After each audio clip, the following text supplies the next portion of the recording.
Un chien sans nom, un homme sans issue, l'un piégé dans un sous-sol froid, attaché et les yeux bandés, l'autre égaré avec des pattes au wasabi et un souvenir d'amour longtemps enfoui. Pas de badge, pas de partenaire, pas de commandement, juste l'instinct. Et quand tout le monde a abandonné l'adjoint Cole Harris, un burger allemand oublié ne l'a pas fait. Il a entendu le silence. Il a vu à travers l'obscurité. Et ce qu'il a fait ensuite restaurera votre foi en la loyauté et en les secondes chances. Si vous croyez qu'aucun héros ne devrait jamais être abandonné, homme ou chien, appuyez sur ce bouton d'abonnement. Ce que vous êtes sur le point de voir pourrait bien rester avec vous pour toujours. La neige était tombée lourdement la nuit précédente, enfouissant le bord de Red Hollow, Montana, sous un épais silence blanc. L'air était caissant, aiguisé par la glace et l'odeur de pain, et le soleil, commençant juste à se lever, parvenait à peine à percer les nuages de couleur fer. C'était début janvier, le genre de matin où même le vent semblait fatigué, trop gelé pour hurler. Aux abords nord de la ville, passaient les voies ferrées et la clôture brisée de ce qui avait autrefois été un dépôt de fournitures forestières, se tenait un entrepôt abandonné, de 3 étages, ses briques rouges s'écaillant après des années d'intempéries et de négligence. Les fenêtres étaient brisées ou barricadées avec du contreplaqué déformé et une clôture en grillage à moitié effondrée avertissait les intrus avec des panneaux interdits d'entrée rouillés. À travers ce paysage fantomatique se déplaçait une figure qui n'appartenait pas. Un berger allemand, les côtes visibles sous son pelage irrégulier, se mouvait avec une détermination prudente. Son nom, autrefois gravé sur un collier maintenant disparu, était Ranger, bien que le monde ne l'ait appelé de rien depuis plus d'1 an. Environ 7 ans, Ranger avait autrefois été un chien de recherche et sauvetage certifié, entraîné à trouver des randonneurs perdus dans les montagnes et des survivants dans les décombres. Son pelage épais, maintenant battu par les intempéries et incrusté de neige, avait autrefois brillé noir et feu. Son oreille droite portait une petite entaille, une cicatrice d'une chute de pierre lors d'un exercice de sauvetage il y a des années. Ses yeux, cerclés d'ambre et alertes, conservaient toujours l'intelligence et la discipline du soldat qu'il avait été. Mais la guerre n'était pas ce qui l'avait brisé. C'était la perte. Il avait été avec l'officier Sarah Grady, une femme grande, aux yeux perçants, à la peau tannée par le soleil et à la voix comme du gravier adouci par la gentillesse. Sarah avait été sa partenaire, son maître chien et sa maison. Quand elle est morte dans un incendie d'appartement, piégée lors d'une évacuation qui a mal tourné, quelque chose en Ranger s'est brisé. Il a essayé de la tirer des poutres en feu jusqu'à ce que ses pattes saignent, mais le feu l'a emporté. Et quand le département l'a recueilli, quelque chose en lui a refusé de rester. Une nuit, il s'est faufilé dans les bois et n'est jamais revenu. Maintenant vivant de reste et d'instinct, Ranger n'était qu'un autre fantôme errant à la périphérie de la ville.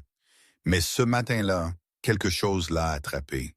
Un son, un gémissement. Pas d'un renard ou d'un écureuil ou d'un cerf blessé. Non, ceci était humain. Bas, faible, désespéré. Il s'est arrêté, la tête penchée. Ses revenus, eux, étouffés par le bois et la neige. Les oreilles de Ranger ont tressailli. Il s'est dirigé vers l'entrepôt, le nez travaillant furieusement. L'odeur l'a frappé fort, sang, sueur et peur. Humain, il a rampé le long du côté du bâtiment, les pattes silencieuses dans la neige, jusqu'à ce qu'il trouve une fissure dans une fenêtre de sous-sol, à peine assez grande pour respirer à travers. Il a pressé son museau contre la vitre, son souffle chaud l'embrouillant légèrement. À l'intérieur, illuminé seulement par une ampoule vacillante suspendue à un fil effiloché, se trouvait une scène qui a enraciné Ranger sur place. Un homme était attaché à une chaise au centre d'une pièce en béton. Sa tête pendait en avant, un tissu noir enroulé serré autour de ses yeux. Ses poignets étaient liés avec une corde rugueuse, ses jointures éraflées et saignantes. Son badge avait disparu, mais sa chemise d'uniforme était toujours intacte, boueuse, déchirée, mais reconnaissable. C'était l'adjoint Cole Harris, et Ranger le savait. Cole avait 30 ans, était mince et en forme, avec une barbe brune courte et des cheveux courts et foncés maintenant emmêlés de sueur. La ville avait placardé sa photo sur chaque poteau et vitrine de magasin pendant 3 jours. Ranger les avait vus. Il n'avait pas compris les mots, mais il avait compris l'urgence. L'odeur ne ment jamais. Et l'homme à l'intérieur sentait la douleur, mais aussi la force. Quelque chose de familier. La même constance que Sarah portait autrefois. À l'intérieur de la pièce, Cole a bougé. Un léger gémissement s'est échappé de ses lèvres. Ranger a grogné doucement. Instinct, pas menace. La tête de Cole s'est levée brusquement. Il ne pouvait pas voir, mais il l'a entendu. A entendu quelqu'un. Sa voix était rauque. « Qui est là ?» a-t-il râlé. « S'il vous plaît, aidez-moi. » Les pattes de Ranger ont gratté la vitre givrée. Cole s'est figé. Le grognement est revenu, cette fois plus doux. « Chien » a-t-il murmuré. « Est-ce Dieu? Est-ce un chien? » À cet instant, quelque chose a changé en Ranger. L'ancien entraînement s'est mis en place. Ce n'était pas juste un homme en douleur. C'était un sauvetage, une mission, et il était le seul à pouvoir l'accomplir. Il a de nouveau donné un coup de patte plus fort, mais la fenêtre n'a pas bougé. La pièce était scellée et les murs trop épais. L'odeur de sang et de moisissure s'est enroulée dans ses narines. Il ne pouvait pas entrer. Pas encore, mais il pouvait se souvenir. Il pouvait revenir. Pas. Ranger s'est retiré de la vitre. À l'intérieur, Cole s'est tendu. L'ampoule a vacillé alors que des ombres se déplaçaient au-delà du cadre. Le ravisseur revenait. Ranger s'est fondu dans les ombres. À plusieurs pâtés de maisons de là, plus près du bord de Main Street, une femme est sortie d'un petit bâtiment métallique qui lisait Clinic Animal Bennett en peinture bleue écaillée. Liza Bennett, 28 ans, était petite, à la peau pâle, avec une masse de boucles blond fraise attachées en un chignon lâche. Des taches de rousseur saupoudraient son nez, et ses bottes étaient des raflés de boue. Lisa avait un comportement calme et chaleureux, mais un regard gardé autour de ses yeux, un bagage laissé par des années à s'occuper d'animaux que des gens avaient abandonnés. Elle avait grandi à Red Hollow, était partie pour l'école vétérinaire et était revenue après le décès de son père, héritant de la clinique et de son habitude de nourrir les animaux errant derrière le bâtiment. Ce matin-là, elle portait une écuelle de croquettes et un bouchon de thermos d'eau. Elle l'a placé sur une dalle de ciment derrière la clinique et a sifflé doucement. « Viens, soldat », a-t-elle murmuré. « Tu as mérité le petit déjeuner. » À sa surprise, le grand berger allemand s'est approché, boitant légèrement, les yeux méfiants, mais fixés sur elle. Elle s'est accroupie bas, offrant de l'espace et de la patience. « Tu as l'air mal », a-t-elle dit doucement. Ranger n'a pas mangé tout de suite. Au lieu de cela, il a laissé tomber quelque chose à ses pieds. Lisa a cligné des yeux. C'était une chaussure incrustée de boue, déchirée, mouillée et clairement utilisée. Quand elle l'a ramassée, elle s'est figée. Le cuir portait un écusson, un emblème, une étoile d'argent avec un pin. Elle avait vu cela auparavant. C'était la botte de service standard du département de police de Red Hollow et quelqu'un y avait saigné. Ranger a reculé de 2 pas, les yeux fixés sur les siens. Puis, sans un bruit, il s'est retourné et a disparu dans la neige qui tombait. Lisa a fixé la chaussure, le cœur battant. Elle savait ce qu'elle devait faire. Elle a tendu la main vers son téléphone. Lisa Bennett était assise à son bureau à l'arrière de la clinique Animal Bennett. La lumière fluorescente au-dessus d'elle vacillait avec un bourdonnement irrégulier qui la rendait folle depuis des semaines. L'odeur d'antiseptique et de fourrure persistait dans l'air, mais tout ce sur quoi elle pouvait se concentrer était la botte boueuse maintenant posée sur une serviette bleue à côté de son clavier. Elle l'avait nettoyée juste assez pour rendre le logo lisible étoile d'argent crête de pain. Ce n'était pas n'importe quelle botte, elle était émise par le département de police de Red Hollow. Les faibles traces de sang séché près de la languette et du talon lui ont noué l'estomac. Elle a ouvert son ordinateur portable et a affiché le flux d'informations locales. La neige continuait de tomber régulièrement dehors, couvrant la petite ville de montagne d'un silence blanc feutré. La vidéo à l'écran a mis en mémoire tampon, puis a joué. Il était là. L'adjoint Cole Harris, 30 ans, vu pour la dernière fois en patrouille il y a 3 nuits. Contact radio perdu juste avant 23 heures. Pas de signe de lutte, pas de suspect, pas de véhicule, pas de corps, juste un bon policier qui a disparu dans l'obscurité. La mâchoire de Lisa s'est serrée. Elle n'était pas proche de Cole, mais elle se souvenait de lui lors des événements de la ville. Il était le genre d'homme qui saluait toujours les enfants par leur nom, le genre qui ramenait les chiens perdus même après la fin de son service. Elle se souvenait de lui s'accroupissant une fois pour donner une barre de céréales à un chien errant en fuite derrière la clinique, un berger allemand, ni plus ni moins, le même qu'elle venait de nourrir. Son cœur battait la chamade alors que la connexion la frappait de plein fouet. La cloche au-dessus de la porte de la clinique a tinté alors qu'elle saisissait son téléphone et composait un numéro. La voix à l'autre bout a décroché avec une intonation basse. PD des Red Hollow, ici la répartition. Ici, Lisa Bennett de la clinique vétérinaire a-t-elle dit, le souffle court. Je pense que j'ai quelque chose. J'ai trouvé une botte de police. Une des vôtres. Je pense qu'elle pourrait appartenir à Cole Harris. Il y a eu une pause. Vous êtes sûr que ce n'est pas un des gars de la patrouille? Ce n'est pas le cas. Il y a du sang dessus, et un chien me l'a apporté. Un berger allemand. Pas de médaille. Une autre pause. Puis, restez où vous êtes. Nous envoyons quelqu'un. Dans les 20 minutes, la porte s'est de nouveau ouverte.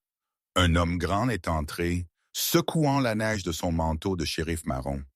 Son visage ridé était encadré par une courte barbe blanche et son expression était plus fatiguée que sévère. Le shérif Mason Briggs, 62 ans, avait servi Red Hollow plus longtemps que la plupart des gens n'y avaient vécu.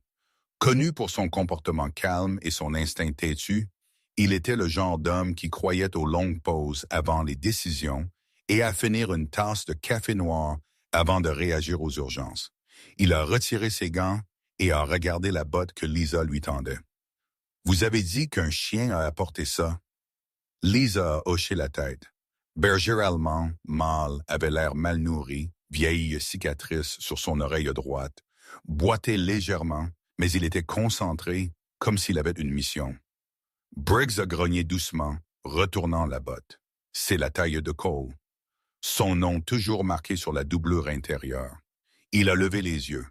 Où est allé le chien exactement? Lisa a fait un geste vers l'allée arrière, nord vers la ligne d'arbres et l'ancien dépôt de bois. Briggs a expiré lentement. Cet endroit n'a pas vu une âme depuis que l'usine de bois a fermé il y a 12 ans. Les habitants l'appellent Terre morte. Je pense que ce chien veut que vous le suiviez, a-t-elle dit doucement. Briggs l'a regardé, puis a regardé de nouveau la botte. Il a hoché la tête une fois. Cet après-midi-là, une réunion s'est tenue dans le bureau arrière de la station. L'officier Dean Stokes, fin de la quarantaine, trapu et rasé de près, avec un froncement de sourcils permanent, s'est appuyé contre la carte du quadrant nord de Red Hollow. Il a pointé un doigt vers un carré ombragé.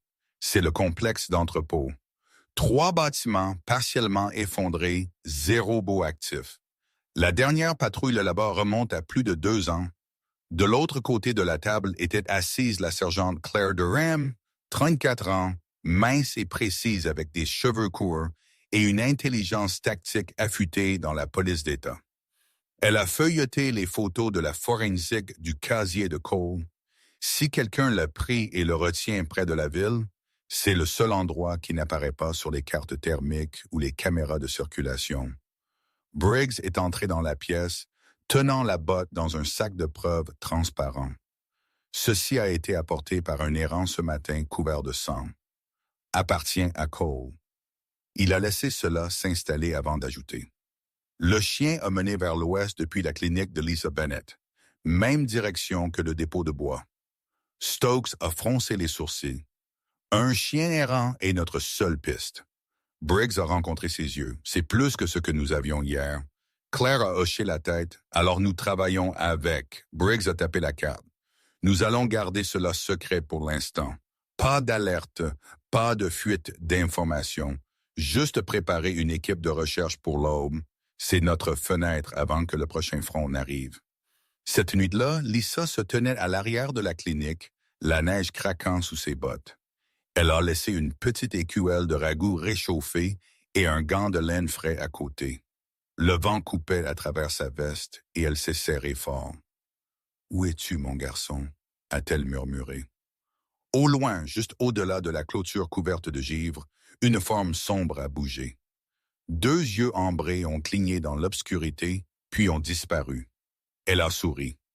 De retour à l'entrepôt, l'obscurité a régné. La tête de Cole s'est affaissée en avant. Ses membres étaient engourdis par le froid et les brûlures de cordes lui piquaient des poignets. Chaque souffle semblait plus lourd. La pièce sentait l'huile et le bois humide. Il ne savait pas combien de jours s'étaient écoulés, mais il se souvenait des pas, de la voix. Celui qui le nourrissait à peine assez pour survivre, qui marmonnait sur la justice et la punition, et comment les hommes comme vous mentent toujours. Il a entendu le plus faible grattement. Puis de nouveau, près du mur, un grognement bas a suivi. Il s'est redressé, le cœur battant. « Tu es revenu, a-t-il murmuré, les yeux toujours bandés. Je savais que tu le ferais. » Le chien a gémi doucement, et dehors une tempête se formait. Le froid s'est infiltré par chaque fissure des murs en béton, comme une marée invisible montant à travers les eaux. L'adjoint Cole Harris était affalé en avant sur la chaise, les bras ligotés serrés derrière son dos, les cordes mordant dans la peau frottée à vif. Une bande de tissu restait attachée sur ses yeux, trop serrée pour être accidentelle. Le bandeau a fait que l'obscurité semblait plus profonde, comme une deuxième prison superposée à la première. La pièce n'avait pas de fenêtre, seulement une ampoule de plafond vacillante qui bourdonnait faiblement avec l'électricité, sa lumière atteignant à peine le sol. L'air sentait le vieux bois, le métal, la rouille et le tissu humide. Mais en dessous de cela, quelque chose d'autre persistait. Sueur, huile, sang et quelque chose de légèrement sucré, comme l'odeur de pain mêlé à la peur. Cole a bougé, ses lèvres étaient gercées, sa mâchoire douloureuse. Une partie de lui avait arrêté de compter les heures ou les jours. Il n'était plus sûr. Le dernier souvenir qu'il avait avant de se réveiller ici était le son des pneus sur le gravier et le choc violent soudain quand quelque chose a heurté le côté de sa voiture de patrouille. Puis douleur, puis noir. Un son a brisé le silence. C'était doux, trop doux pour être humain. Des ongles cliquetant légèrement contre le béton. Puis une douce expiration, chaude et proche. Cole s'est raidi. « Quelqu'un est-ce là ?» a-t-il croassé, la voix cassante de soif. Pas de réponse, juste une présence. Quelque chose de proche, observant. Puis il l'a senti. Une langue chaude contre son poignet. Rapide, prudent, délibéré. Cole a haleté et a tressauté de surprise. « Attends, hé chien !» Ces mots sont sortis rauques et incertains. Il est resté immobile, le cœur battant la chamade. La langue est revenue, cette fois léchant doucement la corde comme pour la tester. Cole est resté complètement immobile. Il connaissait ce genre de comportement. Ce n'était pas sauvage. Ce n'était pas paniqué. C'était un entraînement. C'était délibéré. Un autre son a suivi. Le doux grincement des griffes contre le ciment alors que le chien se repositionnait. Cole a senti de la fourrure brosser sa jambe, et puis quelque chose a poussé le bandeau. Dents douces mais fermes. Elles ont attrapé le bord du tissu. Le nœud avait été mal attaché. Lentement, soigneusement, la pression a augmenté et soudainement la lumière. Lumière faible, pulsante, floue, mais assez pour faire reculer Cole et plisser les yeux. Sa vision a brûlé avec le contraste soudain, et tout a nagé un instant. Mais quand ses yeux se sont finalement ajustés, il l'a vu, un berger allemand. Le chien était mince mais puissant. Son pelage noir et feu emmêlés de boue et de neige. La fourrure le long de sa colonne vertébrale déchirée par l'exposition. Il avait une boiterie visible à sa patte arrière et ses oreilles étaient entaillées. Ses yeux, cependant, étaient alertes et brillants. Un ambre profond cerclé d'une vieille tristesse. Il avait l'air d'avoir vu trop d'hivers seul. Cole a refoulé l'émotion. « Toi, d'où viens-tu, mon garçon? » Le chien l'a juste fixé, les oreilles dressées, puis il a avancé et a reniflé la corde aux pieds de Cole. « Intelligent, » a murmuré Cole. « Tu essaies de me sortir de ça? » Le berger n'a pas répondu. Il a simplement tourné une fois, puis s'est assis à côté de Cole avec une immobilité militaire, comme s'il le gardait. De retour au département de police de Red Hollow, la sergente Claire Durham se tenait dans la salle technique, fixant une image vidéo en pause. Elle a pointé l'écran là. Retour en arrière 5 secondes. L'officier Matt Reyes, la plus jeune recrue du département, un homme de 26 ans avec une silhouette filiforme, des lunettes à monture foncée et un diplôme en forensique numérique, a tapé quelques touches. Il avait un comportement calme et précis, souvent silencieux à moins d'être sollicité, et parlait avec une cadence basse et réfléchie. « C'est le berger encore, » a-t-il dit. C'est le même laps de temps que Lisa a mentionné.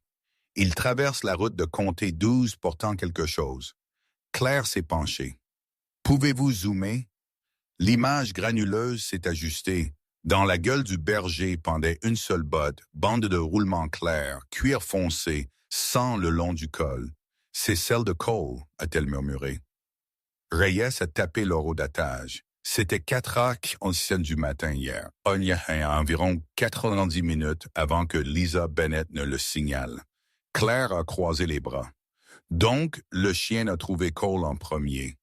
Briggs est entré dans la pièce à ce moment-là, la neige s'accrochant toujours à ses épaules. « Qu'est-ce que nous regardons? » Claire a pointé. « Preuve, ce chien ne fait pas que fouiller. Il nous mène. » Briggs a étudié l'écran, puis a regardé la carte murale. Cette intersection est à 1 mile au sud-est de l'ancien complexe de bois. Correspond à son histoire. « Monsieur, » a dit Reyes, « j'ai fouillé dans les dossiers qui étaient archivés. Il y avait un berger qui correspond à la description physique ancienne de recherche et sauvetage. Son nom était Ranger, partenaire de l'officier Sarah Grady avant qu'elle ne meure il y a 2 ans. » Briggs a incliné sa tête. C'est le chien qui a disparu après l'incendie. Reyes a hoché la tête. Les dossiers disent qu'il s'est enfui pendant la semaine des funérailles, jamais revu. Claire a ajouté, « Si c'est lui, il n'a pas oublié comment sauver des gens. » Briggs a regardé de nouveau le moniteur. « Préparez une unité de drone. S'il est là-bas encore ce soir, je veux des yeux. » Pendant ce temps, de retour à l'entrepôt, Ranger se tenait debout, les oreilles tressaillantes. Il avait entendu quelque chose. Une vibration dans le sol, un craquement au-dessus. Quelqu'un venait. Cole s'est raidi.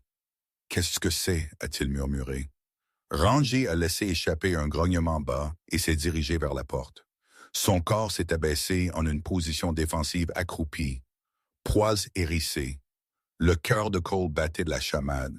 « Tu devrais y aller, » a-t-il murmuré. « Sors d'ici avant qu'il ne te voie. » Mais Ranger n'a pas bougé. Il est resté. Les pas se sont arrêtés juste devant la porte. Puis un son de grattement, un loquet en métal étant glissé, puis le silence. Cole respirait à peine, mais la porte ne s'est pas ouverte. Qui que ce fût, ils avaient changé d'avis pour l'instant. Au bord de la ville, Lisa est retournée à l'arrière de la clinique, vérifiant l'écuelle de nourriture qu'elle avait laissée vide. Elle a souri faiblement, puis a remarqué quelque chose de nouveau dans la neige, une empreinte de patte et à côté, une goutte de sang. Son sourire s'est évanoui. Elle s'est retournée et est rentrée rapidement à l'intérieur. L'ampoule vacillante se balançait doucement au-dessus, projetant des ombres dansantes sur les murs humides en béton. L'adjoint Cole Harris a cligné des yeux forts contre la faible illumination, les pupilles s'ajustant lentement après des heures, peut-être des jours d'obscurité forcée. Le tissu rugueux qui l'avait aveuglé pendait maintenant lâchement autour de son cou, rongé avec une détermination tranquille par le chien qui était maintenant assis directement devant lui, droit et alerte. Les yeux du berger allemand étaient d'un brun profond et expressif, cerclés d'ambre et lourds de mémoire. Ils n'ont pas tressailli, n'ont pas cherché l'approbation. Ils ont simplement regardé, loyaux, stables. Ranger l'avait choisi. Pendant un instant, Cole a oublié les cordes brûlant ses poignets, la douleur dans son dos, l'engourdissement dans ses jambes. Tout ce sur quoi il pouvait se concentrer était la présence du chien, à quel point elle lui semblait familière malgré ne l'avoir jamais rencontrée. Il a laissé échapper un long souffle tremblant. « Merci » a-t-il murmuré, la voix sèche et rauque. « Tu m'as fait voir de nouveau. » Ranger a incliné sa tête, les oreilles tressaillantes. Puis il a bougé avec une urgence soudaine. Le chien s'est dirigé vers la porte de la chambre du sous-sol et a laissé échapper un aboiement bas et aigu. Puis un autre plus fort, résonnant le long du couloir en ciment au-delà. Sa queue était raide, chaque muscle tendu. Il appelait à l'aide. Cole s'est redressé sur la chaise. « Tu essaies d'appeler quelqu'un ?» a-t-il demandé, la voix tremblante d'une nouvelle espérance. Garçon intelligent, continue de le faire. Ranger a aboyé de nouveau, le son résonnant sur les murs. Au département de police de Red Hollow, Lisa Bennett se tenait dans le couloir étroit à l'extérieur du bureau technique, son manteau humide de neige fondue, où elle tenait un épais dossier Manil dans ses bras et un léger froncement de sourcils sur son visage. Quand la sergente Claire Durham est sortie pour la saluer, Lisa lui a remis le dossier. « J'ai fouillé dans mes anciens dossiers », a dit Lisa. « Eddie, photos, notes, formulaire d'admission. C'est tout ce que j'avais sur un chien qui correspond à votre mâle berger noir et feu errant d'environ 7 ans. Réponse entraînée, cicatrice à l'oreille gauche, léger déséquilibre de la hanche à la patte arrière droite. Je traitais un chien comme lui dont le nom était Ranger. » Claire a scanné les documents, hochant la tête lentement. « Nous l'avons identifié grâce au dossier 4-9. Il était assigné à l'unité de l'officier Sarah Grady il y a 2 ans. » Lisa a expiré. « Je me souviens de Sarah. Elle l'a amené une fois après un déploiement pour un feu de forêt. A dit qu'il avait sauvé un enfant coincé sous un abri effondré. Ce n'était pas juste un bon chien. Il était chirurgical. » L'expression de Claire s'est adoucie. « Elle est morte dans cet effondrement d'appartement, n'est-ce pas? » Lisa a hoché la tête. « Il a disparu le jour de ses funérailles. Juste disparu. » À ce moment-là, l'officier Matt Reyes a passé sa tête hors de la salle technique. « Vous avez quelque chose? » Le capteur de mouvement du flux de drone a détecté une activité près du coin sud du dépôt de bois. Forme de taille de berger se déplaçant d'est en ouest, s'arrêtant près d'une bouche d'aération de sous-sol.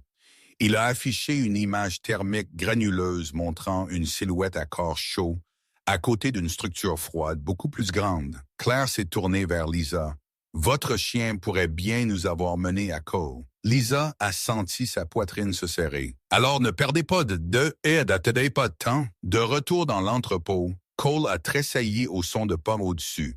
Ranger a arrêté d'aboyer et a abaissé son corps en une position accroupie près de la cage d'escalier. Oreilles aplaties. Les pas lourds ont ralenti. 1, 2, puis le silence. Cole a murmuré « C'est lui, n'est-ce pas? » Ranger n'a pas fait de bruit, mais la posture rigide et les yeux tendus l'ont confirmé. La porte ne s'est pas ouverte. Au lieu de cela, un coup sec a retenti plus profondément dans le bâtiment. Métal contre béton. Un signal? Un avertissement? Cole ne pouvait pas dire. Ranger s'est éloigné des escaliers et est retourné aux côtés de Cole. Il s'est rassis, touchant brièvement son nez aux mains liées de Cole, comme pour dire « Tiens bon ». Pendant ce temps, dans le bureau de commandement du PD de Red Hollow, le shérif Mason Briggs s'est penché sur la carte du dépôt de bois, ses lunettes glissant sur son nez. Ses mains burinées planaient au-dessus de la grille de papier. Ce complexe a 4 structures principales, a-t-il dit. L'une d'elles s'est effondrée en 09, le sous-sol encore stable à peine. Si le chien traîne autour de cet endroit, c'est là que nous commençons. Claire a tapé une marque rouge près du quai de chargement. Nous nous déployons ici. Approche silencieuse. Pas de sirène. Nous voulons Cole vivant. Briggs a grogné. Alors nous ferions mieux de bouger avant que ce front de tempête ne le fasse. La porte a grincé derrière eux et l'adjointe Aaron Leach est entré. Milieu de la trentaine, barbu roux et solidement bâti, connu pour être prudent mais méticuleux. Équipe assemblée et prête, a-t-il dit. Nous avons des yeux de drone, 2 K9 et des kits de lunettes thermiques. Briggs a hoché la tête. Allons chercher notre homme. Dehors, le vent s'était levé. Un mur gris de neige a roulé sur les montagnes comme une armée envahissante. Dans le sous-sol, Ranger a gémi bas et aigu, une énergie nerveuse vibrant à travers son corps. Cole a appuyé sa tête contre le mur. Sa voix s'est brisée. « Tu n'es pas n'importe quel errant, n'est-ce pas? » Ranger l'a regardé. Cole a souri, faible mais réel. « Tu as été entraîné pour ça, pour des gens comme moi.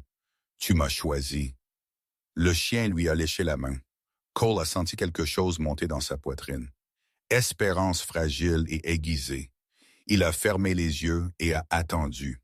Le vent hurlait contre le revêtement, un aluminium rouillé de l'entrepôt de bois abandonné, tranchant à travers chaque fenêtre fissurée et chaque volet lâche. La neige dansait en spirale aiguë à travers les quais de chargement, à moitié enfouis, alors que la lumière du soir commençait à s'estomper derrière les collines couvertes de fourrure de Red Hollow. La ville en dessous était calme. Les lumières de Noël pendaient toujours des gouttières, vacillant faiblement à travers la tempête. Mais ici, dans le quartier oublié, seules des ombres bougeaient. Dans le sous-sol en béton, l'ampoule au-dessus a légèrement balancé, réagissant à des pas lointains. Lent, délibéré, attendu avec intention. Cole Harris, toujours attaché et endolori, a légèrement levé la tête. Ses yeux se sont rétrécis alors qu'il captait le rythme des bottes au-dessus. Il les avait déjà entendus. Le ravisseur revenait. Ranger s'est accroupi bas dans le coin, niché derrière une étagère métallique rouillée. Son pelage fauve et noir se fondait avec les ombres poussiéreuses, et son souffle était bas et lent. Chaque poil le long de sa colonne vertébrale était dressé. L'odeur qui était entrée dans le bâtiment quelques minutes plus tôt était une qu'il connaissait maintenant, âcre de rage, de sueur et de fumée de cigarette rance. L'odeur de quelque chose de mal. La porte s'est ouverte avec un long gémissement. Et puis il est entré. Ray Morton, fin de la cinquantaine, corpulent avec des épaules voûtées et des yeux enfoncés, est entré, tenant une lampe de poche et un plateau de nourriture. Son jean était taché d'huile et son manteau de flanelle effiloché aux manches. Il avait une barbe ébouriffée et des cheveux noirs clairsemés lissés en arrière. Une longue cicatrice courait le long de sa mâchoire gauche, une vieille blessure de ses jours de sécurité. Autrefois gardien de nuit dans un établissement de santé mentale, Ray avait un passé. Agression, comportement instable et de multiples comptes de comportements menaçants envers des collègues. Son licenciement était survenu après une dépression, mais il s'était fondu dans la périphérie de Red Hollow, vivant dans des caravanes, prenant des petits boulots et accumulant d'étranges griefs. Maintenant, il se tenait devant Cole, les yeux balayant son visage avec une intensité indéchiffrable. « Tu dors ?» a demandé Ray, posant le plateau. « Je parie que tu as faim, adjoint. J'ai été généreux, n'est-ce pas? » Cole n'a rien dit.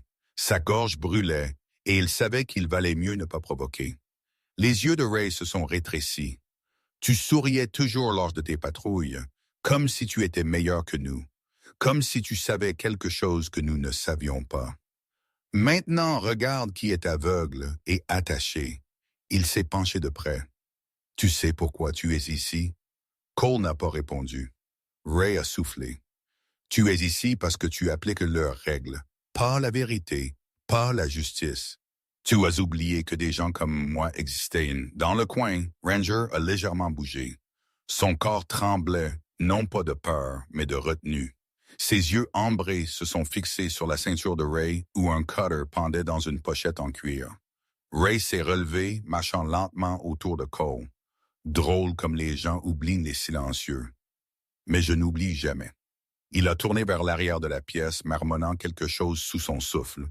C'est à ce moment-là que Ranger a bougé. Silencieux comme la vapeur, il a rampé le long du mur lointain, posant chaque patte avec un soin chirurgical. Ray ne l'a pas vu. Dehors, la tempête de neige s'était calmée en une douce rafale, bien que les nuages aient encore meurtri le ciel. Juste au-delà du périmètre de la clôture du dépôt de bois, 2 SUV non marqués tournaient au ralenti, les lumières éteintes. À l'intérieur, le shérif Mason Briggs était accroupi sur une tablette portable, regardant les retours thermiques de l'unité de drone. Son front était plissé sous sa casquette doublée de laine, son souffle visible dans l'air froid.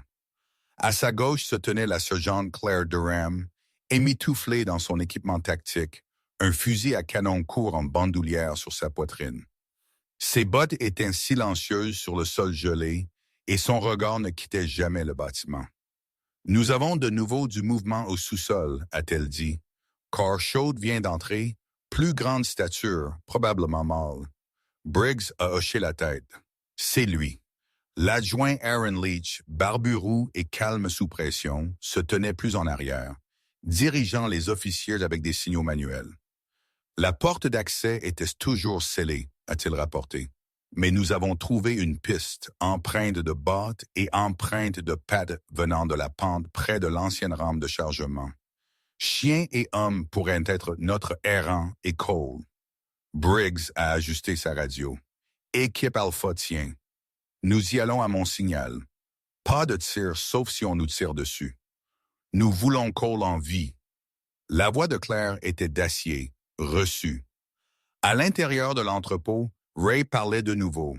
Cet endroit, a-t-il dit, agitant une main vers le plafond taché de moisissure. Il était plein d'hommes comme moi. Travail dur, nuit calme. Personne ne s'en souciait.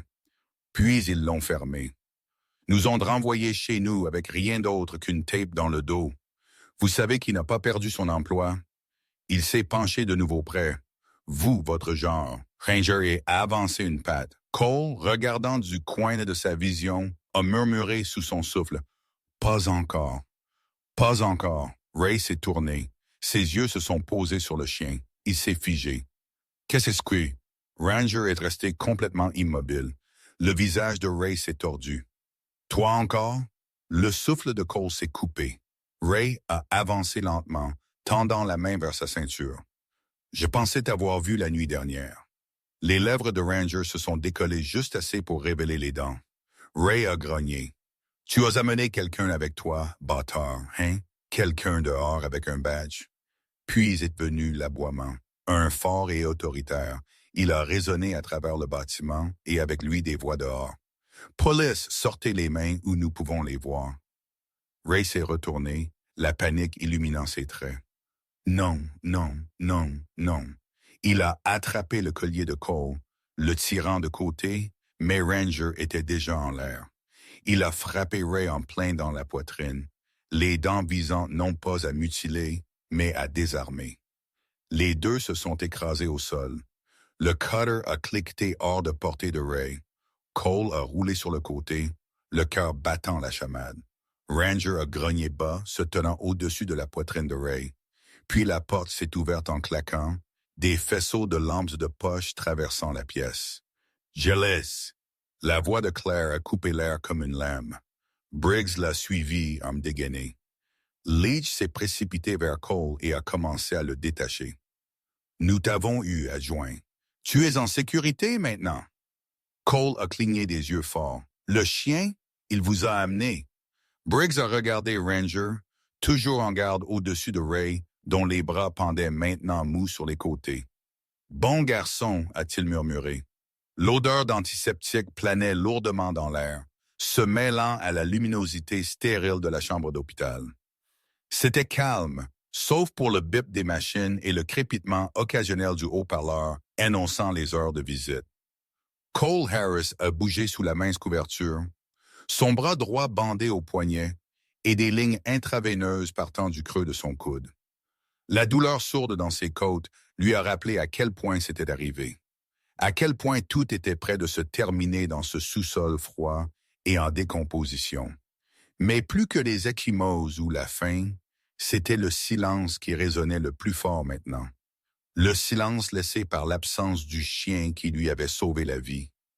Un coup a frappé à la porte, suivi du grincement de son ouverture. Le shérif Mason Briggs est entré, la neige toujours prise dans les plis de son long manteau marron. Son visage buriné portait les lignes d'une autre nuit sans sommeil, et ses yeux gris portaient quelque chose de plus doux que d'habitude alors qu'il s'approchait du lit.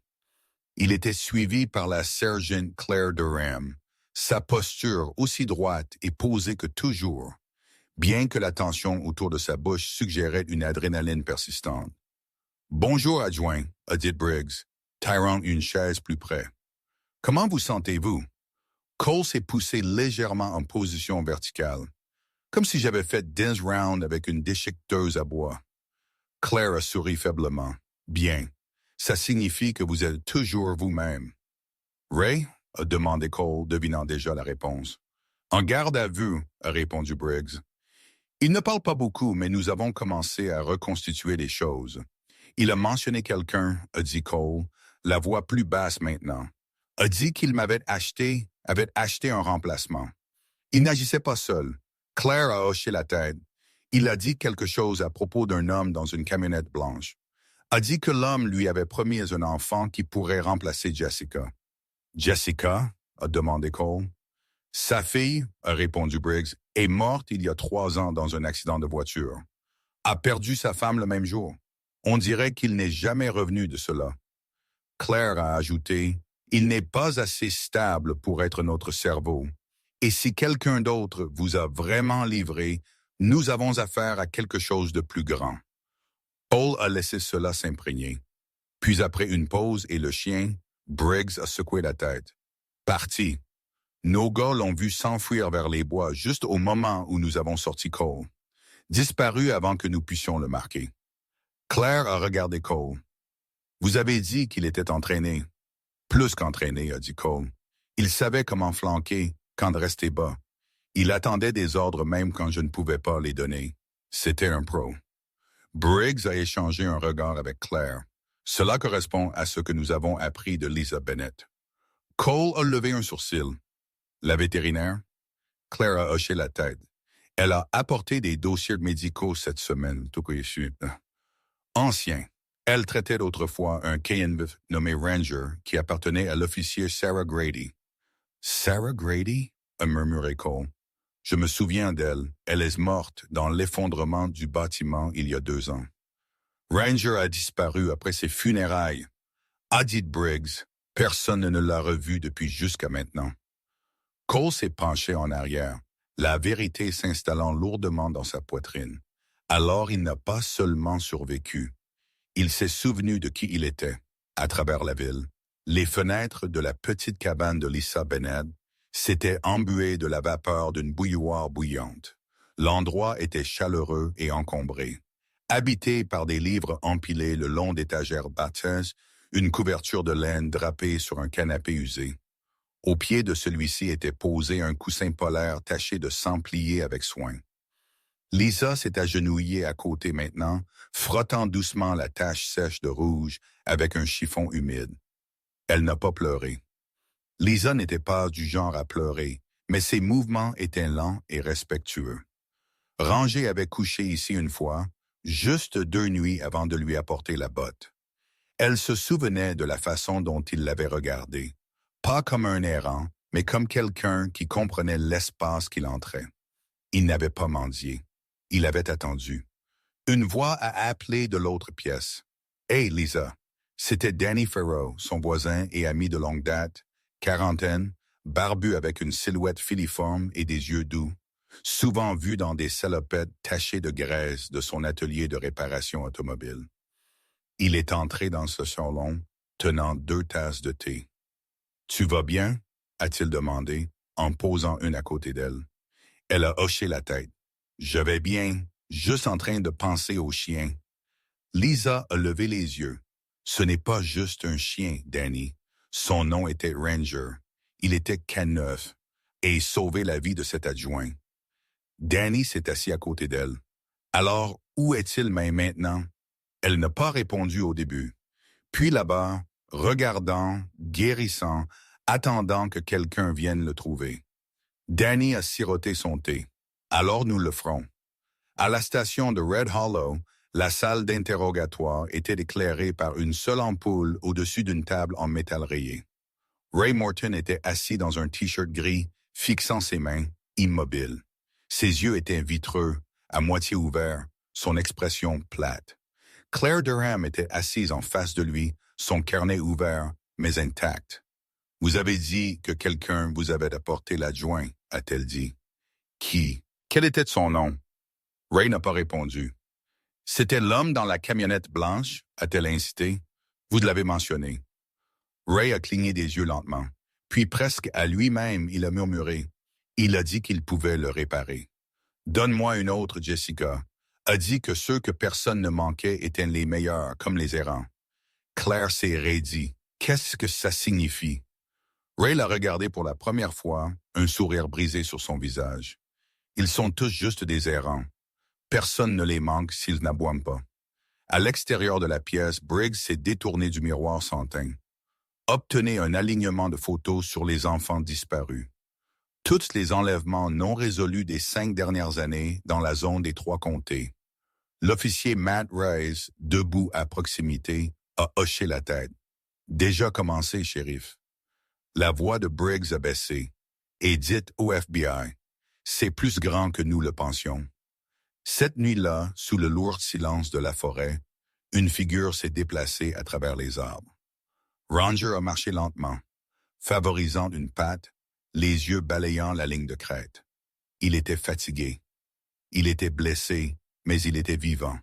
Il s'est arrêté près de la crête au-dessus de Red Hollow et s'est couché sur une pierre plate. Il a regardé en arrière une fois vers la vallée où la ville brillait d'un orange doux dans la nuit et a fermé les yeux. Pour l'instant, sa mission était accomplie, mais il ne serait pas oublié. La lumière du matin sur Red Hollow portait l'immobilité lourde de l'hiver. Mais à l'intérieur du bureau du shérif, l'atmosphère était tendue de mouvement. Des dossiers étaient ouverts sur chaque bureau, les tableaux blancs remplis de noms griffonnés et de plaques d'immatriculation floues.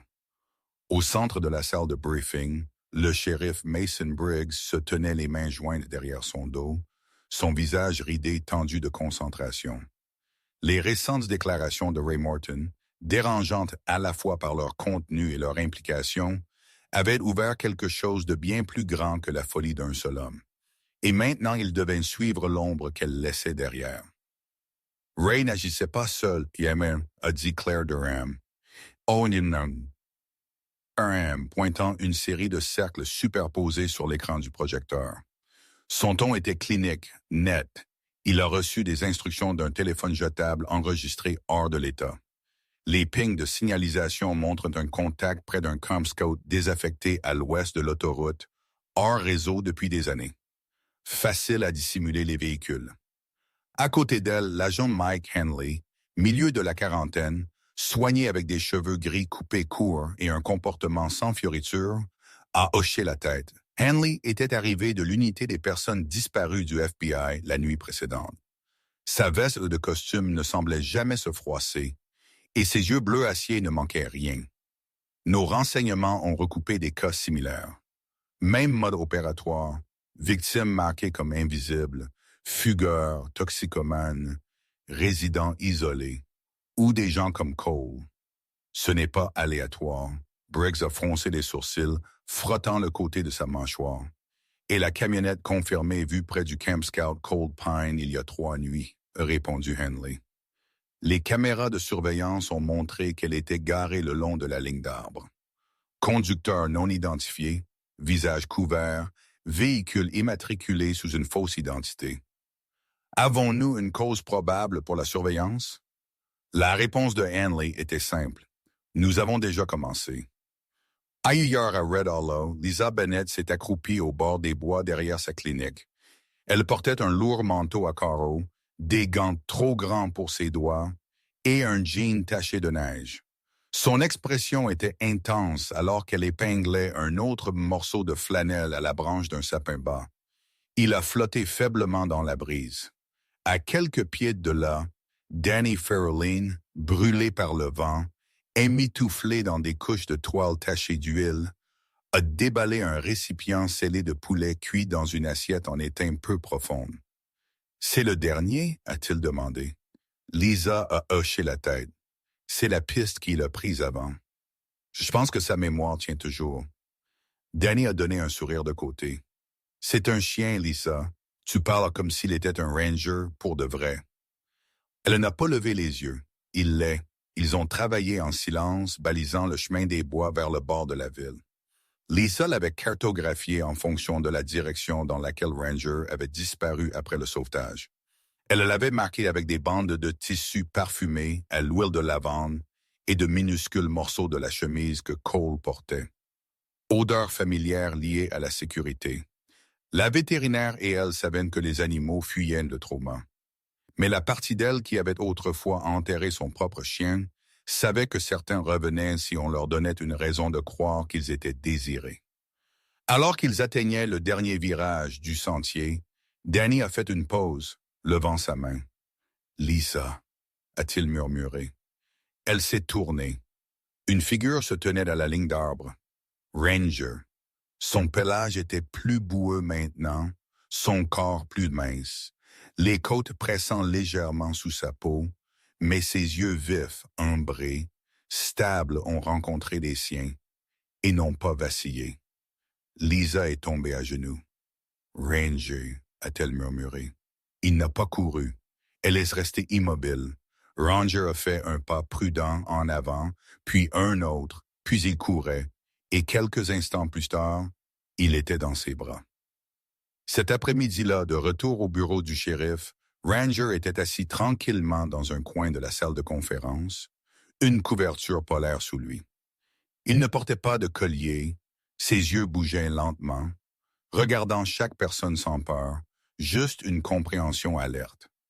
Lisa était assise à côté de lui, les mains pliées sur ses genoux.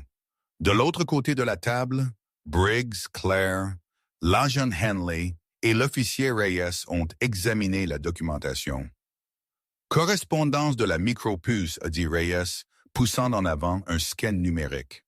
Enregistré comme K9 RJ17, nom d'appel Ranger, déployé sous l'officier Sarah Grady, déclaré MIA il y a 2 ans. Claire a regardé vers le chien, et d'une certaine manière, il n'a jamais oublié qui il était. Henley a ajouté, « Les chiens comme ça ne régressent pas facilement. Ils se brisent ou continuent. » Briggs s'est penché en arrière sur sa chaise. Il n'a pas seulement continué. Il a ramené l'un des nôtres à la maison. Lisa a tendu la main et a doucement posé sa main sur le dos de Ranger. Il n'a pas tressailli. « C'est pourquoi je demande à le garder pour l'instant, a-t-elle dit. Au moins jusqu'à ce que vous décidiez ce qui se passe ensuite. » Briggs a hoché la tête. « Fait, mais je veux qu'il soit accessible. Ce n'est pas juste un témoin. Il pourrait être notre meilleure piste. » Plus tard ce soir-là, Cole Harris a monté les marches du Porsche de Lisa, toujours dans ses vêtements d'hôpital, une veste doublée de polaire sur ses épaules. Il a bougé lentement, favorisant sa jambe gauche, mais il y avait une constance en lui qui n'y était pas avant. Leicester l'a rencontré à la porte, le faisant entrer. « Il est à l'arrière », a-t-elle dit. Cole est entré dans le salon. Ranger était allongé près de la cheminée, somnolent. Alors que Cole s'approchait, le chien a bougé, levant sa tête. Pendant un long moment, ils se sont juste regardés. Cole s'est agenouillé malgré l'effort. « Hey !» a-t-il dit doucement. Ranger s'est poussé, a avancé doucement et a reposé sa tête contre la poitrine de Cole. Lisa a regardé du couloir, ses yeux chauds mais distants. Elle leur a laissé leur moment. Quand Cole s'est finalement relevé, il l'a regardé. Il se souvient. « Je sais », a-t-elle répondu. Ils se sont assis sur le canapé. Lisa a tiré une couverture sur ses genoux. Je t'ai déjà dit que j'avais eu un chien une fois, a-t-elle dit après une pause. Quand j'avais 19 ans, un mélange lab intelligent, doux, m'a sauvé la vie dans un incendie, mais la fumée l'a emporté. Je pense que je n'ai jamais cessé de le chercher dans chaque animal que j'ai traité après cela. Mais Ranger, il se sent différent, comme si quelque chose était revenu. Cole a hoché la tête. Peut-être qu'il n'est pas juste ici pour m'aider.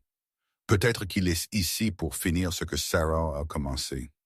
Et aucun d'eux n'a parlé pendant un moment. Dehors, la neige a commencé à tomber de nouveau. Mais à l'intérieur, pour une fois, le silence ne semblait pas froid. Le soleil a culminé sur les pins de Red Hollow avec une brillance qui semblait presque cérémonielle, brûlant le givre des toits et faisant briller les fenêtres du bureau du shérif. À l'intérieur, une urgence tranquille bourdonnait à travers les couloirs. L'agent Mike Henley se tenait au centre de la salle des opérations, une main posée sur le bord de la table couverte de cartes. « Ça se passe aujourd'hui », a-t-il dit, la voix basse mais stable. Coordonnées verrouillées 2 heures avant le transfert. Le shérif Briggs, plus gris maintenant que quelques semaines auparavant, a donné un hochement de tête nette. Tout le monde est informé. Pas d'erreur. Dans le coin, Ranger était assis alerte, les oreilles dressées, le regard fixé sur la projection du Camp Scout boisé où la camionnette blanche avait été aperçue pour la dernière fois. Bien que le chien ne fit aucun bruit, sa présence se ressentait comme un battement de cœur dans la pièce, calme mais électrique. À côté de lui, Cole Harris, toujours en convalescence mais debout, a posé sa main légèrement sur le dos de Ranger. « Il est prêt », a dit Cole doucement. La route vers Coal Pines était enveloppée de silence. La neige a étouffé les pneus et les pas de la même manière. L'équipe tactique du FBI, vêtue d'équipements anthracite, s'est déplacée comme des ombres entre les arbres. Ils n'étaient pas les seuls. Ranger les a menés, le nez au sol, naviguant sur des pistes olfactives invisibles à l'œil humain. Derrière lui, Cole marchait d'un pas mesuré, son souffle fantomatique dans l'air. Bien que toujours en congé, il avait obtenu une approbation spéciale pour accompagner l'équipe. Ranger n'avait répondu qu'à lui lors des simulations d'entraînement. Et aucun maître chien ne pouvait remplacer ce qui avait été forgé dans cet entrepôt il y a quelques jours. L'équipe a atteint une clairière. Garée sous une structure en bois effondrée, se trouvait la camionnette blanche. Henley a levé un poing. L'équipe s'est arrêtée. Cole s'est accroupi à côté de Ranger, qui était tendu, la queue raide et la tête inclinée, les oreilles tressaillantes au son que Cole ne pouvait pas entendre. Puis, avec un doux grognement, Ranger a avancé, se faufilant derrière des caisses, s'arrêtant seulement pour vérifier l'air. Une porte a grincé. Un homme est sorti de la camionnette, grand, filiforme, son visage obscurci par un masque de ski. Il portait un presse-papier dans une main, son autre main enfoncée profondément dans la poche de son manteau. Alors qu'il se déplaçait vers une pile de palettes, une autre figure a émergé, plus courte, plus large, clairement armée. La voix de Henley a crépité doucement à la radio. « Attendez !» Mais Ranger a soudainement viré à gauche vers l'arrière de la camionnette. Il s'est arrêté à la porte arrière et a aboyé une fois, aigu et délibéré. Le sang de Cole s'est glacé. Cet aboiement n'était pas une alerte, c'était un avertissement. Henley a donné le signal. L'équipe a avancé en force. L'homme plus grand a tourné et laissé tomber le presse-papier et a atteint sa ceinture, mais il était trop lent. En quelques secondes, les 2 suspects ont été désarmés, menottés et face contre terre dans la neige. Henley a ouvert brusquement les portes arrière de la camionnette. À l'intérieur, recroquevillés dans des coins opposés, se trouvaient 2 enfants, une fille et un garçon, pas plus de 9 ans, leurs poignets attachés avec des attaches, les visages pâles mais conscients. Le garçon a gémi. La fille a juste regardé les yeux grands ouverts jusqu'à ce que Ranger saute dans la camionnette, s'allonge entre eux et lèche la joue du garçon. La tension s'est brisée. La fille a sangloté. Le garçon a tendu la main tremblante et a touché la fourrure de Ranger. La nouvelle a éclaté en quelques heures. Des hélicoptères ont tourné au-dessus de Red Hollow. Les images du sauvetage granuleuses, tremblantes. Réelles ont montré Ranger sortant de la camionnette, des enfants s'accrochant à son cou et des agents affluant derrière. Un présentateur national a prononcé son nom comme si c'était une légende. Mais de retour en ville, les choses se sont déroulées plus calmement. Cole était assis à côté du shérif Briggs sur les marches de la station, regardant Lisa arriver dans son pick-up. Elle portait une parka vert foncé, ses cheveux auburn tressés en arrière, un sourire subtil tirant ses lèvres. Sur le siège passager, un sac de couverture pour chien et une glacière de nourriture. Ranger a trotté à sa rencontre et a reniflé le sac avec approbation. « Il aime le saumon », a-t-elle taquiné. « Maintenant tu me le dis », a répondu Cole, se levant pour la saluer. Briggs a fait un pas en avant, s'éclaircissant la gorge. « Lisa Bennett, au nom de Red Hollow et de l'État de l'Oregon, merci pour votre contribution au retour en toute sécurité de Ranger et à l'identification de multiples victimes. » Lisa a donné un hochement de tête modeste. « J'ai juste nourri un errant. » Briggs a secoué la tête. « Non, vous avez nourri un soldat. » Ce week-end-là, sur le terrain herbeux derrière le bureau du shérif, une petite plateforme avait été installée. Des chaises pliantes arrangées en rangées nettes. Le vent était froué, mais le soleil est resté brillant. Ce n'était pas un événement formel, mais les gens de Red Hollow sont venus quand même. Commerçants, étudiants, pompiers, vieilles femmes avec des foulards en laine et des médailles de guerre. Au centre de la scène se tenait un nouveau badge, pas un métallique pour un homme, mais une médaille de collier gravée du sceau K9. Il lisait « Ranger, Sentinelle de Red Hollow ». Cole a avancé en uniforme complet pour la première fois depuis son retour. Bien que sa démarche portait toujours une boiterie, sa colonne vertébrale était droite. Il s'est agenouillé devant Ranger et avec des mains stables a imposé la médaille au collier du chien. « Acceptez-vous l'appel à servir de nouveau ?» a-t-il dit doucement, plus rituel que question. Ranger a aboyé une fois. Des applaudissements ont éclaté. De la foule, Lisa a essuyé sa joue et a dit sous son souffle « C'est mon garçon ». Dans les mois qui ont suivi, Ranger a marché chaque patrouille à côté de Cole. Il portait de nouveau son gilet, cette fois sans cicatrice en dessous. Les enfants en ville agitaient la main quand ils le voyaient.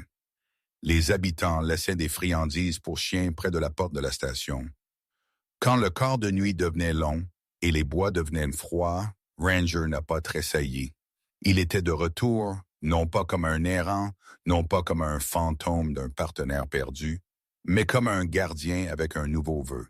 Et Lisa, elle a ouvert le projet Seconde Chance, un programme d'entraînement pour les chiens errants avec potentiel. Beaucoup tiraient des refuges ou sauvés de la maltraitance. Ranger était le visage du programme. Chaque samedi, Cole l'amenait au terrain pour des démonstrations et les enfants venaient en courant. Il l'appelait la sentinelle maintenant, non seulement pour ce qu'il avait fait, mais pour ce sur quoi il veillait toujours. Parfois, Dieu n'envoie pas d'anges avec des ailes. Il les envoie avec de la fourrure, 4 pattes et un cœur qui refuse d'abandonner. Ranger était autrefois perdu, une âme oubliée errant à travers l'obscurité. Mais même dans les ombres, Dieu a éclairé un chemin. Ce chemin l'a conduit non seulement à sauver les autres, mais à être sauvé lui-même. Son voyage nous rappelle que peu importe à quel point nous sommes brisés, nous ne sommes jamais au-delà de la rédemption. Il y a un but qui attend, même pour ceux que le monde a repoussés. Dans votre propre vie, ne sous-estimez jamais ce que la gentillesse, la patience et la foi peuvent éveiller. Vous ne portez peut-être pas de badge, mais votre amour pourrait être le miracle même pour lequel quelqu'un d'autre prie. Si cette histoire a touché votre cœur, partagez-la avec quelqu'un qui a besoin d'espoir. Commentez ci-dessous si vous croyez que chaque âme humaine ou animale mérite une seconde chance. Abonnez-vous à notre chaîne pour plus d'histoires vraies de grâce, de courage et des gardiens silencieux marchant parmi nous. Que Dieu vous bénisse et protège ceux que